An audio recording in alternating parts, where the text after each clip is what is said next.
very honored to have Carl Eschenbach, who's a longtime friend, amazing executive, and super successful partner at Sequoia. Carl, welcome. Thank you, Randy, for having me. It's an honor to be here. I know we've been trying to get this on the calendar for quite some time, and to be part of your podcast here in episode 100, I just want to thank you for having me. That's right. Pleasure's all ours for sure, and those watching along. So our title topic is secret sauce when it comes to leadership.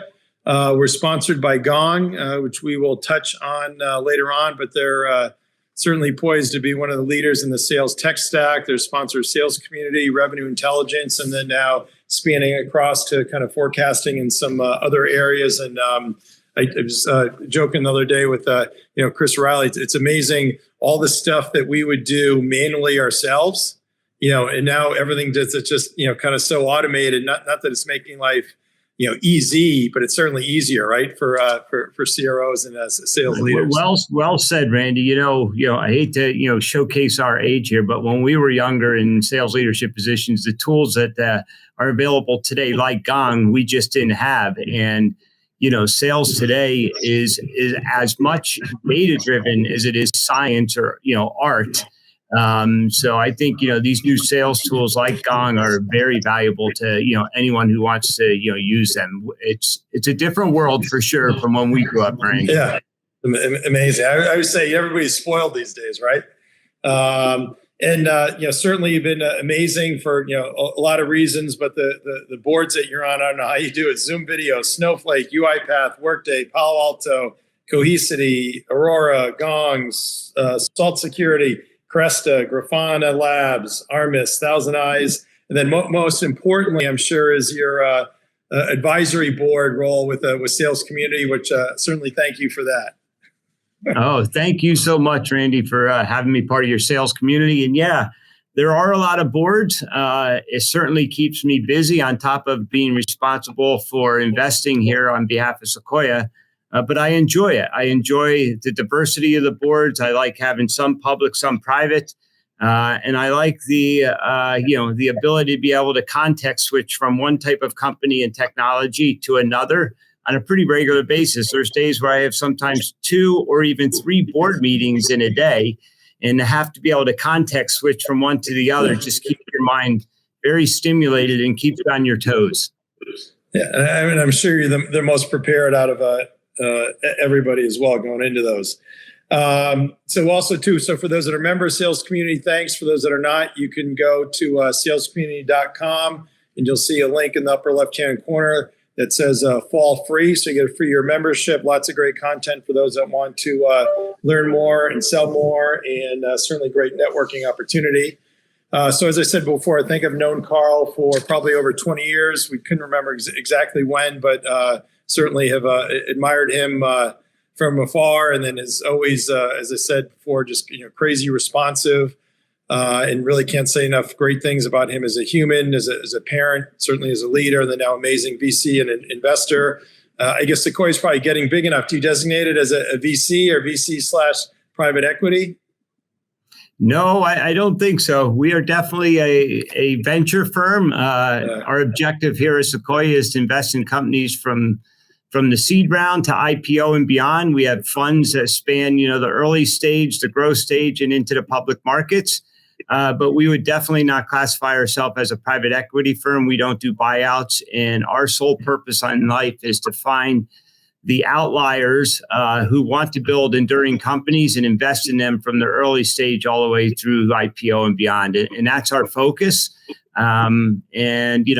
Sequoia's been around now over 50 years and has a pretty good standing in the community with both our portfolio companies founders, but also amongst our peer group. But we're only as good as our last partnership or investment, Randy. Just like in sales, you're only as good as your last 90 days. So we work hard to make sure we're out there finding the smartest, brightest entrepreneurs in the world, investing in them, and then helping them build their companies to endure over time. That's great. Awesome. And if it's okay to say, I think a couple of months ago when we were exchanging notes, and I said it was like a weekend. I think at night, I'm like, still, if 90%, whatever, half of the sales reps out there, sales managers could be as responsive as you. They'd be probably certainly selling a lot more. But you said closers and winners never sleep. So I thought that was good. So certainly, I haven't lost that edge. I keep that edge. Awesome. So certainly appreciative for all your help and attention you've provided me over the years, and probably really no reward for you. And then coincidentally, I think you're originally the one that introduced me to Amit at Gong, and that's how that all got going. So really interesting for sure. So thank you for your help at Gong, Randy. They greatly appreciate your support. You can see they're sponsoring your podcast here today. But your insight, your experience, and your track record of success has been impactful for them. So thank you for doing that. Thank you. And so for your interest, I know certainly family and work are a priority, but you've always been a workout fiend and love sports and golf as well. And then to help with my extended intro here, I've asked a few friends to share some thoughts. Amit at CEO of Gong does a great job, I think, summarizing you kind of overall. Carl is a legendary leader and investor. As a leader, he scaled VMware from 30 million or so to 7 billion, unparalleled growth trajectory. He's now partner at Sequoia, world's most prestigious venture capital firm, board member and investor for some of the world's best enterprise companies. Billy Scannell, president at Dell, says Carl's a great guy. Of course, Billy has to say he worked for me at EMC for a couple months. I think it was probably, a couple weeks, right? Yeah, I think it was less than a month. But so of course, it was a great life lesson to never burn bridges on your way out, even if it was for a short period of time. And Billy often laughs and says, I remember you said to me you were going to this company, VMware, and Billy would always say, what the hell is VMware? You're crazy. Yeah. And then he says, boy, was I wrong. And then Bill continues, he became a partner in crime while I was at EMC. He was at VMware, incredible person, great family. Had the chance to meet his wife, son, and twin girls in Austin 2 weeks ago for the Grand Prix. Polished executive, MBA at execution, and a PhD as a dad and husband. I like that. He's the light that all moths flock to. If you don't like and respect a guy like Carl, you should look in the mirror. Class A person all the way. Kevin Delane, CRO at Cohesity. We both kind of just overlapped a bit in Costa Rica during their President's Club trip. So Kevin says Carl's attitude, energy, and integrity are extremely high. He brings people up anytime they speak to him. His knowledge of the technology market, sales execution, and leadership are the best I've witnessed in my career. Every sales and business leader in the world can learn from him. And we're almost done here. BJ Jenkins, who was a longtime Barracuda, now at Palo Alto, says Carl's a legendary sales leader who drove the creation of the virtualized compute category, admired and respected by all in the profession, and now leading venture capital investor, board member, and coach for game-changing companies. He pushes himself every day to get better. His early morning gym sessions would put professional athletes to shame, and is a dear friend. So anyway, that's very kind. If you're ever feeling down, you can just replay this. Yeah, Randy, that's very kind, and thank you to all of them. I didn't expect that. That's very kind and humbling for sure. I'm not sure if we should go on. We should just stop there and end your podcast. There you go. We're good. Yeah, totally. And we want to encourage any questions or comments as well as we go. So I'm sure you'll get some people chiming in. So Ken Growy says VMware and EMC roots run deep. Dennis Kukulin says love seeing two tech legends. So I'll jump on your coattails on together, and guys I worked with and learned so much from. So thanks, Ken and Dennis. So to jump into questions here, maybe give us briefly a bit about your professional background and maybe start with your first job. Yeah. Wow. My first job takes me back to 1987, Randy. When I came out of school, I joined a PBX company. Probably some people on the call don't even know what the hell a PBX is, but a PBX was a phone system that I was a pre-sales and field engineer implementing and installing PBX systems around the country for a company called Intercom, and installed phone systems in New York City, at Exxon Building, McGraw-Hill Building, at universities like Lehigh University, at large enterprises like USAA, the insurance company. So I did that for many years. And then I left and went into a company called NET, which was a wide area networking company that did, again, probably, terminology a lot of people might not remember, but, TDM technology, frame relay, sonnet switching, wide area networking, and spent years there.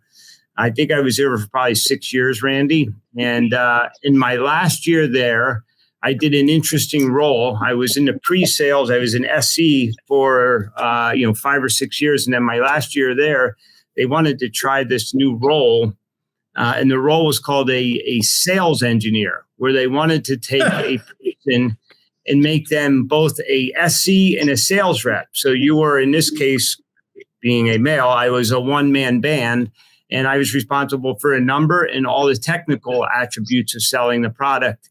And I did that for a year, and it was a super, role. It was fun. And what I learned is I wanted to go all the way into sales. So then I moved into sales. And then shortly thereafter, I went from wide area networking, Randy, in the mid 90s to local area networking and joined the forces at 3Com.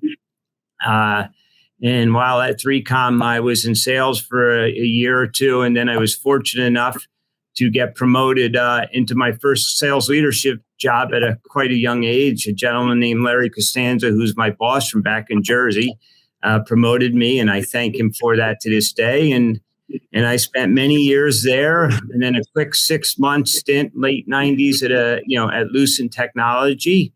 And then from there, I moved into my first pure play software company. It was called Ink2Me.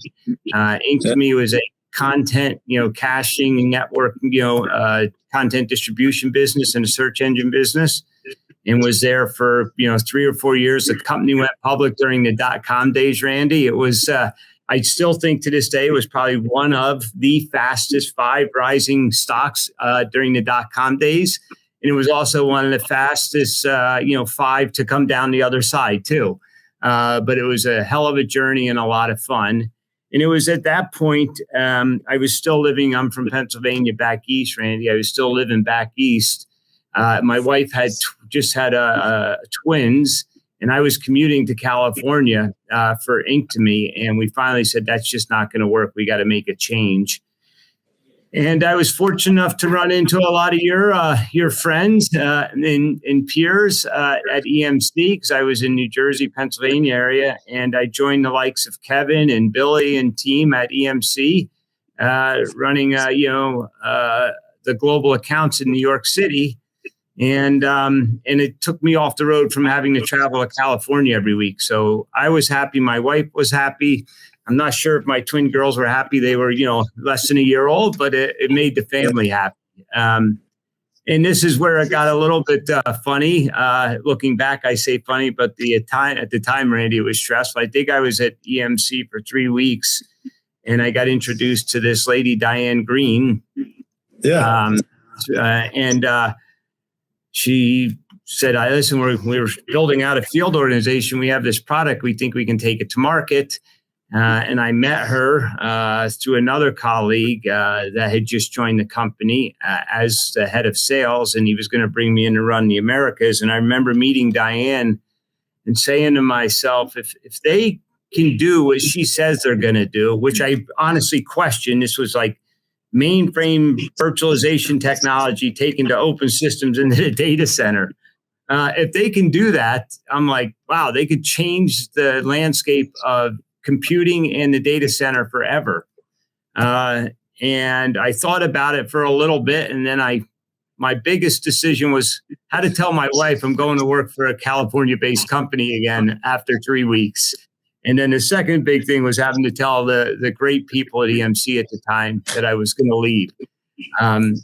To net it out, I was fortunate enough to make, I believe, what was the right decision, join in 2002 in the early days of VMware. I think they had a couple hundred people.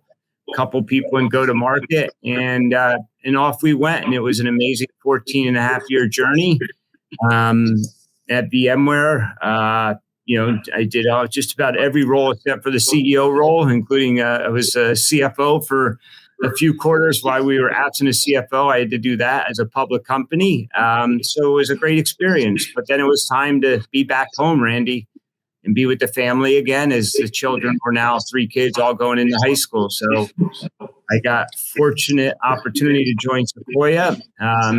And I've been here 6.5 years, and it's been a great experience. I've learned how to be an investor. I think I'm a better executive. I'm much more detailed on how to operate and run a company here. And I, being at a venture firm like Sequoia, and I'm biased, I think there's only one venture firm out there, and that is Sequoia. And it's of course. Is there anybody else? I don't know. There's plenty of them, but I feel blessed. Peter Bell would say Amity Ventures. Peter does really well, but Peter in the loop. It keeps you young being at a venture firm because you're looking at leading technology all the time. And that takes me to where I'm at here today, 6.5 years later. It's been a great journey. Wow, that's fantastic. I mean, generally speaking, I'll say, you and Peter are kind of the minority when it comes to operators at VC firms. So I don't know what the number is, but my guess would be most people or most partners have not really had operating jobs previously. Is that the case or no? Yeah, I think certainly there are some people even here at Sequoia who had operating roles in the past, but typically they come through the product side or the finance side. But most people at venture firms, grow up as investors, work in investment banking, work at private equity. I say I'm, not that I'm the outcast. I don't like being the outcast, but I don't think typically you see someone who comes up through sales and marketing and operations necessarily join the ranks of the venture community. And again, I'm thankful for Sequoia for taking a chance to bring me in with no background, probably that fit their model, but it's worked for all of us. It's been a great opportunity for both parties. Yeah, well, I'm sure you get your fingernails dirty and add value as opposed to, not that others pontificate, but certainly in your operating shoes and what you did and how you did, I'm sure brings huge value. So, so you look at new deals as well as helping current companies, correct? Yeah, I am. I'm responsible for investments, and I obviously, with my 30 years of operating background, hopefully bring tremendous value to our portfolio and our company. So, I probably spend the majority of my time doing more operational work with our companies, but I also have a very big responsibility to make investments and drive returns for our limited partners.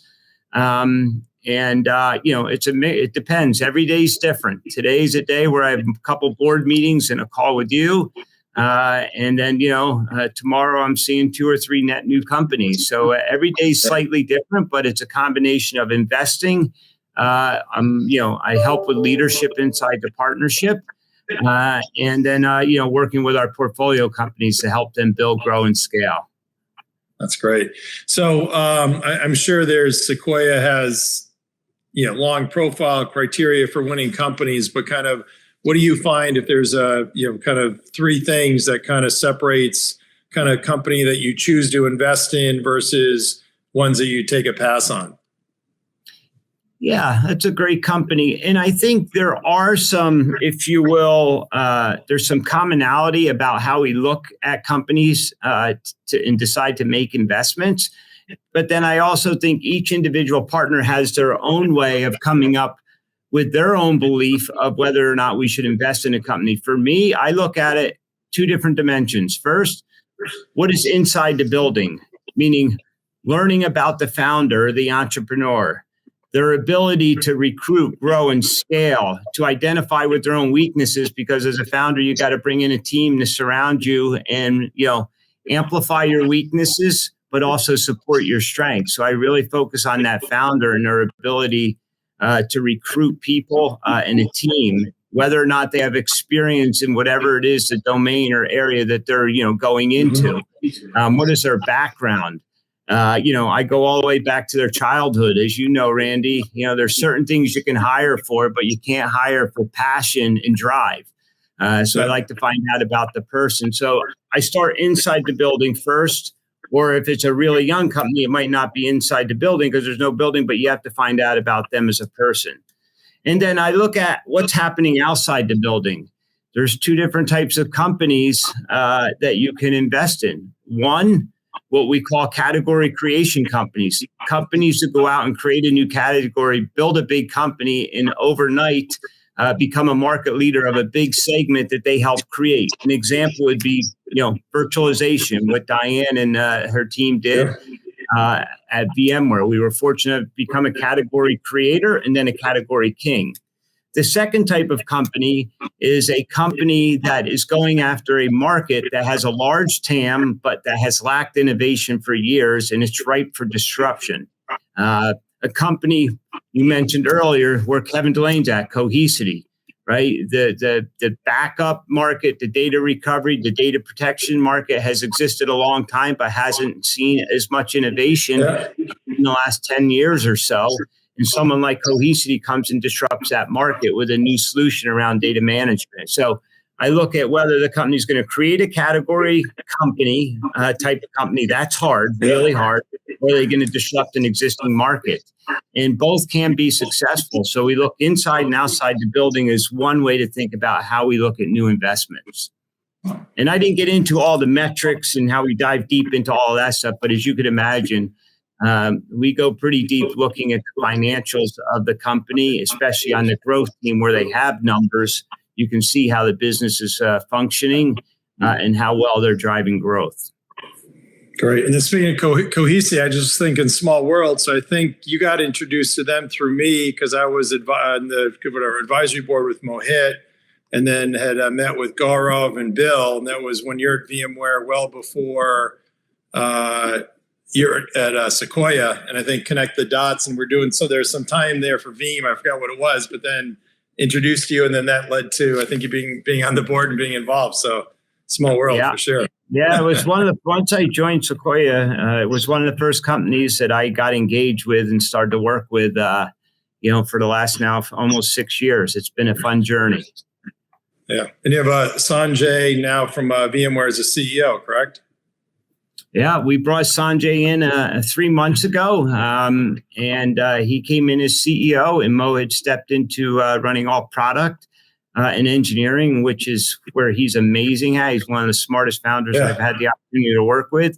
And now we bring Sanjay in, who's really good at driving sales and marketing. I think between the two of them, we have a great set of leaders in the company. And then you back it up with the rest of the team, including Kevin and folks. Yeah, that's great. So now maybe talking about how you help current companies. I'm sure there's kind of a laundry list, but kind of, any kind of, maybe one or two examples that you can give. And I don't know if you can mention the company or not.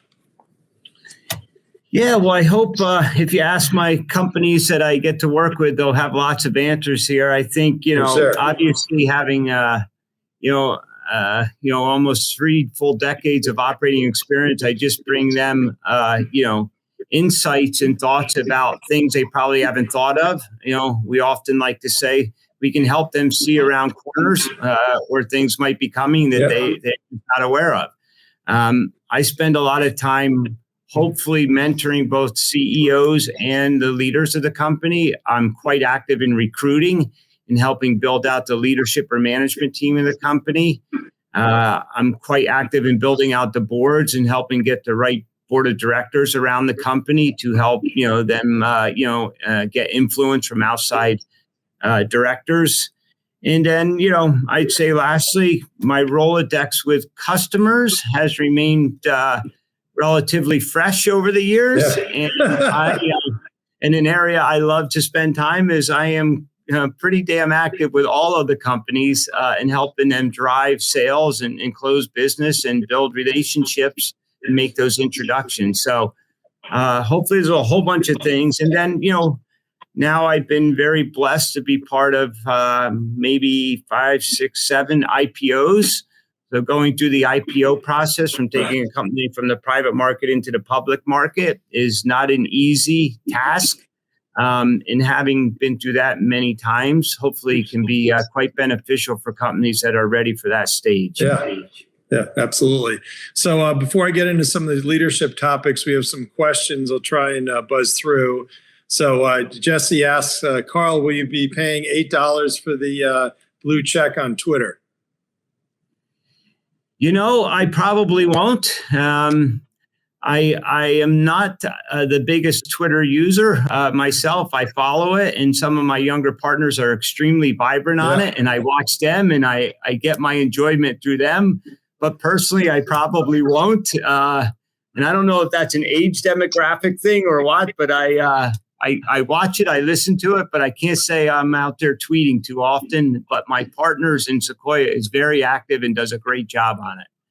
There you go. We had early on when we were doing these podcasts, we were doing them on Twitter, and we spend like half the time, just trying to get like Casale or McKay, just trying to get them on Twitter, and then how do they use it? And finally, we said, okay, it was like we can't do that. It just doesn't work. It's like trying to get some of the people. I think Clubhouse was more West Coast centric. We also tried that, and half the time people would spend the time just okay, how do I use this and what is it? I'm like, okay, we'll just do LinkedIn Live. And then Jesse says, great show. Love this every week. Thank you. Dan Carroll says, Randy, thanks for the show. Ted Wallace says, we see change management as a major driver in successful sales and marketing technology implementations. Absolutely. What tips from a leadership perspective could you give us for effective change management? Yeah, it's a great question, and especially as we sit here in the current times we're in, Randy. I often say to people, wishful thinking is a waste of time. Don't sit around and think about the good old days, but really focus on the future and drive change, because change management is probably the only thing that's constant right now. And what's really interesting, if you think about change and you study anything around change management, about 60% of the people sit back and watch and literally, do nothing. 20% of the people fight change management, and the other 20 go and get shit done.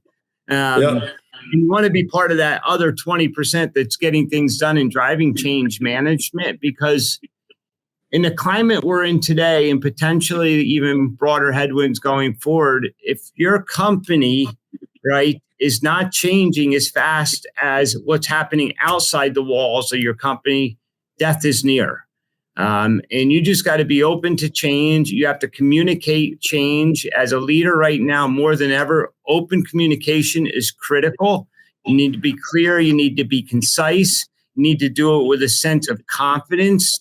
And you also need to do it with calmness, because your voice as a leader, especially during times of change, you need to think about having a megaphone in front of your mouth. You think, you're saying one thing, but it's being amplified. People hold on to every single word you have to say during these times, and you just need to be aware of it. The other thing is, I think you have to have this to drive change. You have to have this sense or feeling of optimism, but also be a realist. Yeah. You can't over-rotate one way or the other.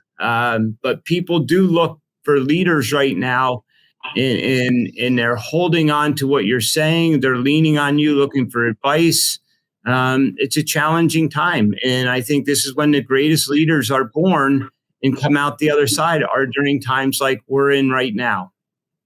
Totally, yeah. And I'll make an example, but say if Billy at Dell is working with Gong, right? He's got to set the example to say, hey, this is a new, different, better motion that we're going to do. And then you need to have the leaders. I'm going to forget a bunch of people, but say a Doherty, Kevin Connolly, Dan Zugelder, others kind of embrace it, and then have some of probably the best reps step up and also embrace it to say, okay, hey, this is kind of what we're doing, and here's how we're doing it. And you got to really get on the train or get off the train, right? For lack of a better word. So great answer. Thanks. And then who do you have here? Dan Carroll. Carl, what advice from an operational standpoint are you giving founders, CEOs in today's markets at board meetings? Great question, Dan. Yeah, again, this is all about leading in uncertain times and how to go about it. And let me be very clear, folks. I don't have all the answers. I've been through, a number of market downturns. As you could tell, starting my career in '87, I've seen it, just about everyone in the last now 30 years. But there are certain things I think you can do. I talked about, that communications, the style of communications has to be delivered with conviction, with confidence, right? But also calmness. I think it's super important that leaders today don't overreact, don't make rash decisions, and don't let the company or your team know that you're fearful of the situation that's in front of you. A couple other things that I talk to everyone about right now. Focus. Right now is a time to focus. And the way you focus is by what I describe as keeping things simple, Randy. One of the sayings I have is simplicity scales, complexity doesn't. And I think what's happened over the last few years, complexity has creeped into the operating model because how many people we've hired, how many different projects people have started, how horizontal we've gone right across the operating model. And I think we've lost a little bit of operational rigor. And I think it's time to get back to simplicity because simplicity scales, complexity doesn't. The other thing I'd say, and this is, both a business comment, Randy, as well as a sales comment. In a market like this, it is time to reevaluate your value proposition. Because, Randy, you know this as well as anyone. I think people buy for one of three reasons. Number one, people talk about all strategic selling, solution selling, all of these different frameworks out there. But what I have learned, the greatest sales value proposition of all time is a strong ROI. Yep. And in down markets, nothing sells like a strong ROI. So I encourage people to revisit their value proposition, number one, around ROI. The second reason people buy is if you're going to help them drive revenue growth. And if you can have a value proposition that shows tangible evidence of it, and you can back it up with quantifiable numbers, people will buy your technology. And the third reason people buy is to reduce risk. Now, the reduced risk is for people selling in the, if you will, the security market. It's a lot harder than having a strong ROI or showing how you'll drive revenue. But even in a reducing risk environment, you start to really think about how do you protect your most precious assets of the company and what happens should you have a security breach or something like that. There is an ROI impact then. So, I would focus on value proposition more than ever. And then the last thing I'd say, during these times, I think you really got to double click on how hard you're scrubbing your pipeline more than ever.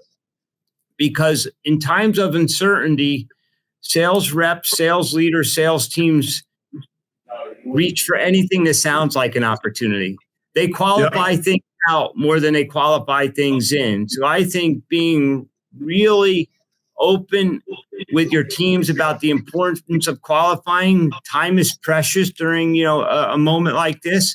We should be focusing on those opportunities that are real quality and have an opportunity to come out the other end of the funnel and close into a sale.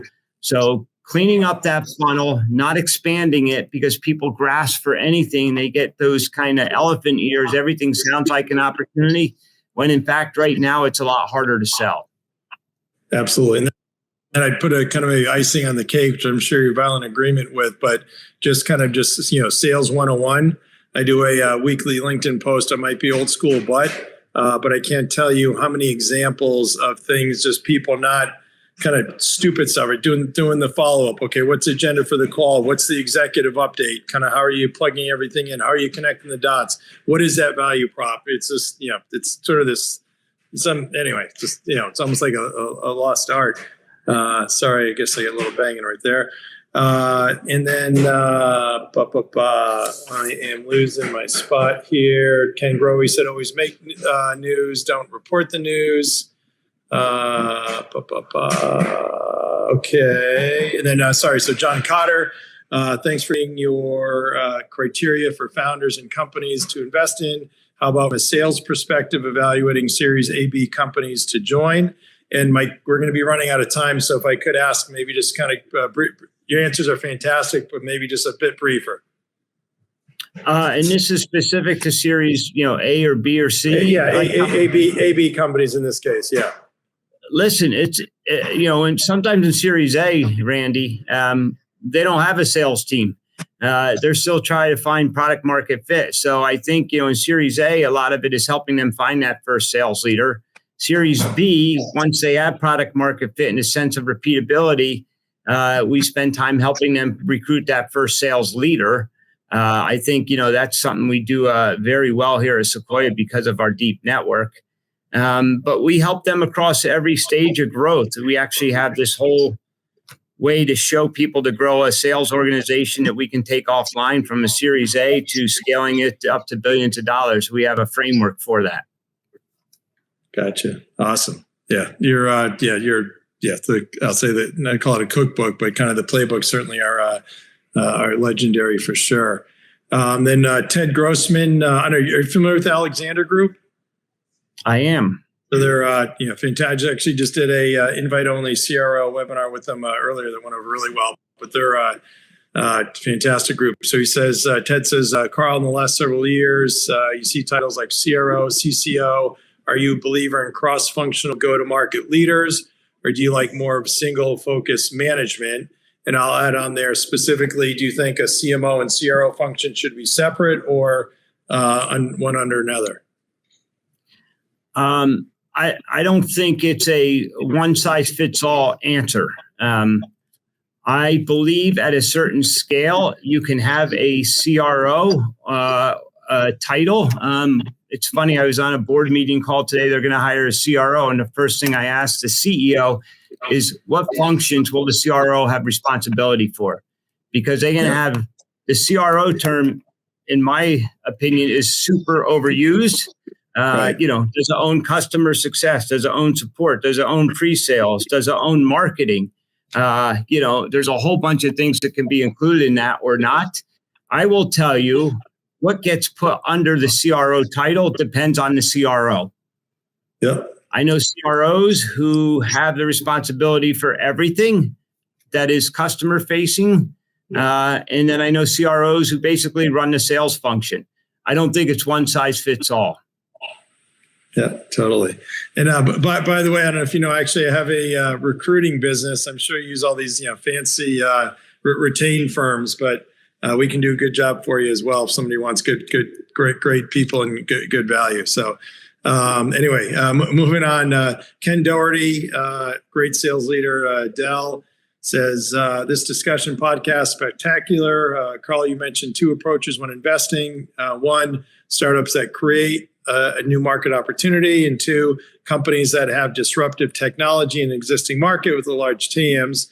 In today's macroeconomic climate, do you have a preference? No, I don't have a preference, to be honest. In fact, some of the greatest companies in technology started during down markets. When you start a company, it takes many years. There's very few flash in the pans that emerge in 1 or 2 years and have hundreds of millions of dollars. So I don't think one or the other is correlated to the current market environment we're in, because both will take a while. Even if you're going to go disrupt an existing market, Randy, it takes a while to build the technology, build the team, and find a repeatable sales process in motion. So I don't think we're open to both. And it also, to be honest, depends on what stage you're investing. If it's a seed or an early stage company, it's an idea. If it's a growth company, you'll know what type of market they're going out to either build, create or disrupt. So I don't think the current market conditions sway us to focus on one area or another. Yeah, and I would imagine Sequoia takes a much longer term view. So not that the current environment doesn't matter, but you're kind of playing for, as you said, several years. It could be 5-10 years down the road, not necessarily now, correct? Exactly. What we know about cycles is they go up and down. And, even if we're in a down market, it will go up again at some point. And we're here to weather the storm with our companies and get them to the other side. That's why we focus. One of our key sayings is helping people build enduring businesses that will stand the test of time. Yeah, absolutely. And we have from Brian Gregory, great discussion. Trust always matters with the customer. And as Ken Doherty and others, I don't know if you ever knew Walter Brown, but he was early on consultant at EMC. And one of his several sayings were, know me, like me, trust me. And then Carl says, great conversation. Thanks, Randy and Carl. So I'm going to try and get to at least one of these several questions that we prepared ahead of time. Maybe talk about the ideas, kind of secret sauce when it comes to leadership. So maybe focus specifically kind of from a CRO perspective, top of mind thoughts there. Well, secret sauce is it doesn't necessarily need to be CRO because, generally speaking, leadership is leadership. Yeah, I was just going to say that leadership spans all functions or roles or organizations that you're leading. I mean, and it's an area that I am very passionate about, Randy. I could talk, for about 100 hours on leadership, speaking of episode 100. But I'll just throw out the things that are at least important to me that I try to mimic as best I can. And again, I don't have all the answers. So the first key thing to successful leaders, they are typically very humble and grounded, and they all remember where they came from. I always tell people, as you get promoted, you're getting promoted typically in your career because of who you are. It doesn't mean when you get that next job, you need to change who you are. Continue being who you are. But the key things are to remain humble and grounded in all you do. I also think great leaders are authentic, and they are not afraid to be vulnerable. Saying I don't know is sometimes the greatest answer of all. Absolutely. And no one has all the answers.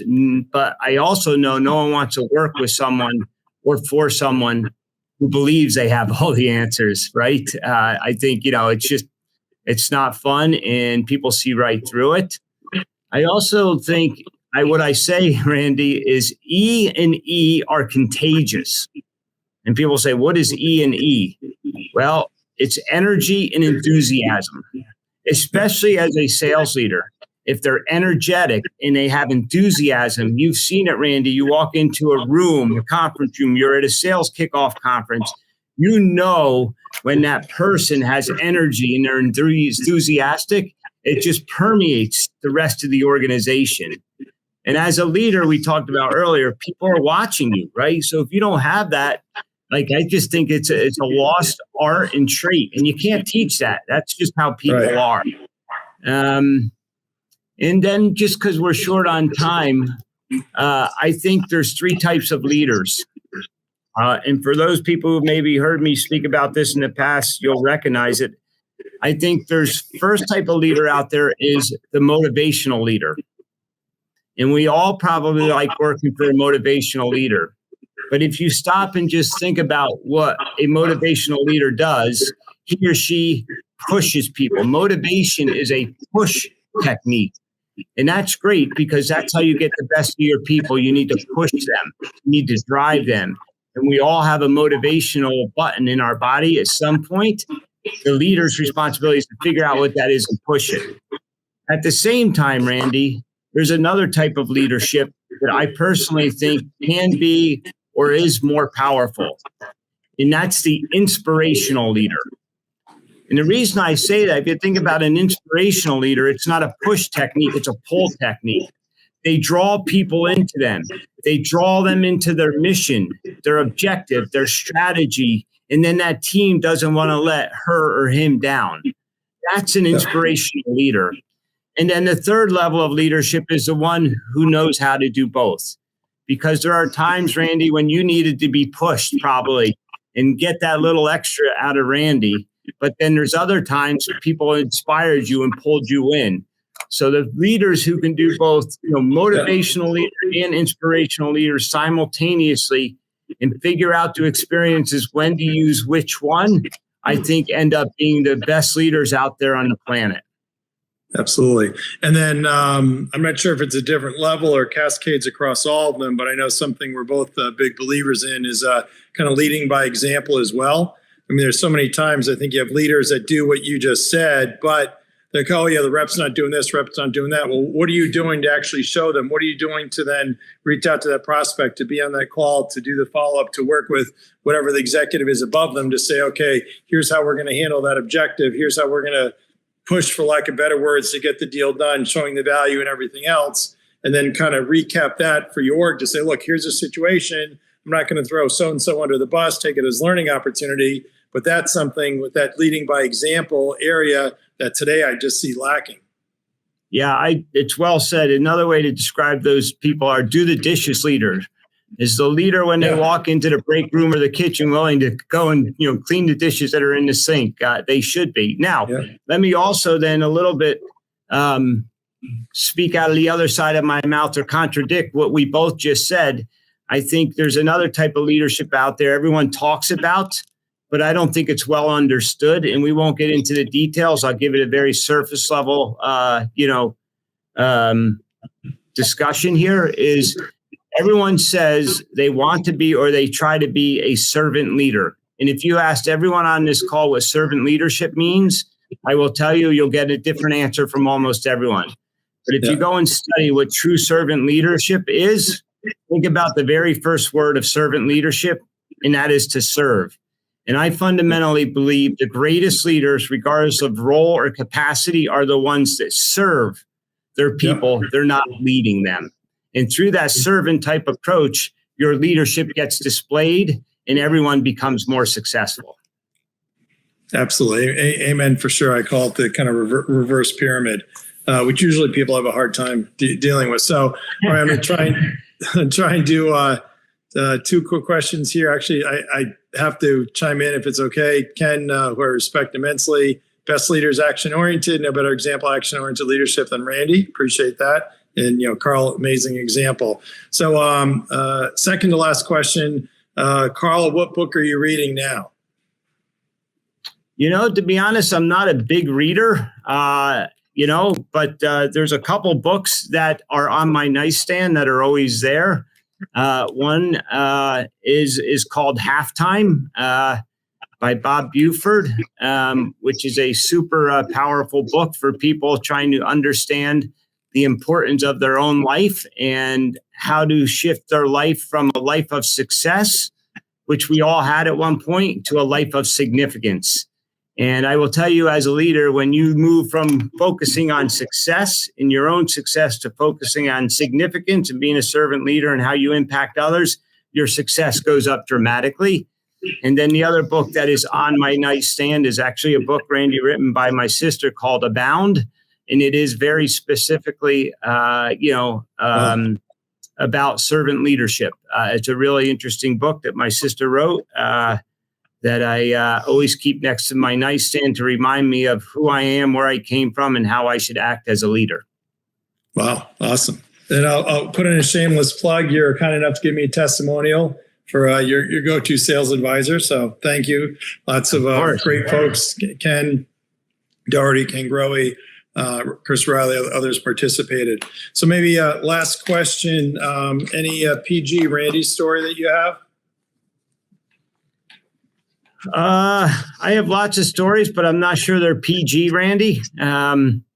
So sorry, I can't give any PG. I'm being facetious. Listen, I don't have any PG stories. The one thing I've always appreciated about you, Randy, and you didn't ask me to say this or you didn't give me any warning on any of this stuff. So I appreciate that. I'd rather do things on the fly. I just appreciate your leadership over the years.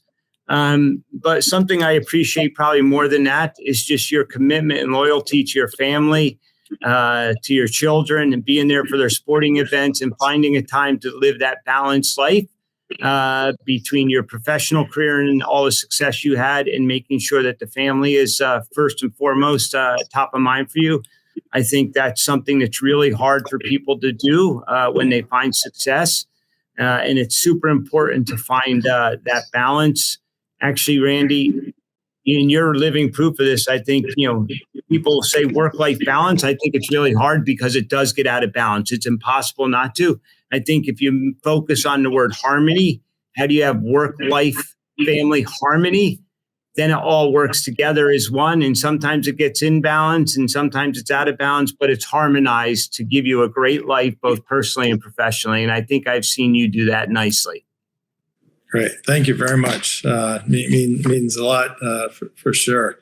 And actually, I have, it didn't quite come up, but Janet just redecorated my office down here. So we got Tommy's Alabama banner and then Billy's White Sox banner. So, and I try and cover, I have my BC, but I try my best to cover try and cover Janet's Notre Dame. She snuck that one in there on me. So, all right. So you've been fantastic. Harlan says, roll Tide, go White Sox, go Eagles. Dan, thanks. So, Carl, everybody watching, thank you so much. Gong, fantastic revenue intelligence platform. I think will evolve to be one of the bigger, better sales tech stack leaders, certainly over time. Carl, amazing partner at Sequoia. Thank you so much for your amazing insights. Hopefully we can get you back here as well. And for those that are not members of Sales Community, you can join salescommunity.com. And for those that are, thank you very much. And this gets rebroadcast by Tucker all over the social mediums. And Tucker, thanks for your help behind the scenes here. So, Carl, thanks so much. Have a great one.